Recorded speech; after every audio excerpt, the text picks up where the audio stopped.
Bom dia, meus irmãos. Que Deus esteja com cada um de vós. Lendo o capítulo 10 do livro de Atos dos Apóstolos, onde consta o relato dos mensageiros de Cornélio enviado para Pedro, o apóstolo, ir até a sua casa e pregar o Evangelho, percebe-se a resistência de Pedro a atender os mensageiros de Deus em decorrência da sua tradição, os seus valores arraigados, tidos como religiosos.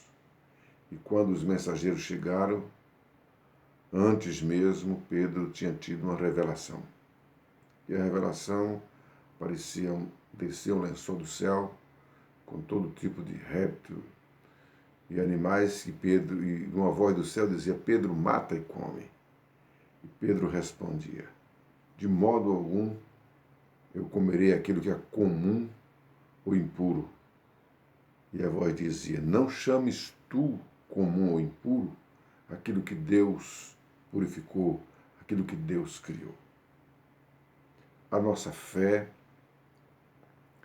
a nossa tradição precisa ser baseada na palavra de Deus, na vontade de Deus, não em folclore, não em opiniões, não em leituras equivocadas.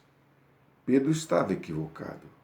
Ele resistiu à voz de Deus em decorrência do seu tradicionalismo, que, aliás, há uma diferença entre tradicionalismo e tradição. Tradicionalismo é a doença em decorrência do arraigamento de algumas tradições. Tradição é bom, preserva, mantém a raça humana, mantém muitas coisas boas.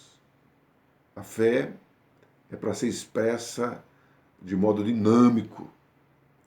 E nós precisamos, irmãos, frente aos desafios do dia a dia, estarmos aperfeiçoando nossas leituras, intensificando nossa comunhão com Deus, tendo sensibilidade para entender que a Bíblia funciona na prática, no dia a dia, que não é um livro morto. Pedro tinha a Bíblia, principalmente os 5 livros da lei, como algo determinante, morto lá. Era aquilo e acabou.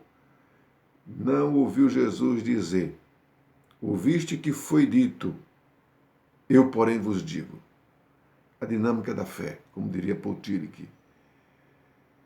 O caminhar diário adequa-se à vida diária de Jesus.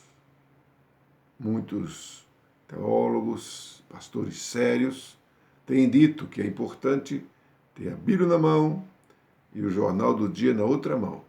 A Bíblia, sim, é atual.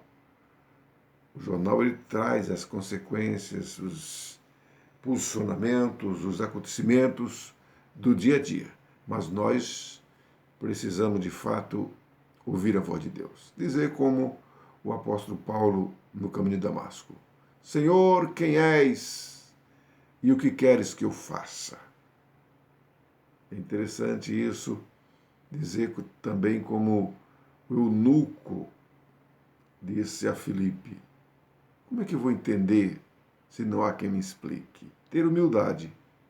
E a humildade é invocada como necessidade não apenas para os intelectuais, mas também para o homem comum, que às vezes se arraiga em preceitos que não têm nada a ver com a vontade de Deus e para eles aquilo é sagrado. Quero orar com você no sentido de que você, em meio a toda essa pandemia que está aí do coronavírus, esteja ouvindo Deus, esteja dizendo como Paulo: o que é que o Senhor quer que eu faça? E Deus certamente vai indicar: ó Deus, obrigado, porque a tua palavra, a tua vontade prevalece sobre a nossa vontade, prevalece sobre nossas convicções e nossas tradições. Em nome de Cristo, obrigado. Amém. Deus abençoe tua vida.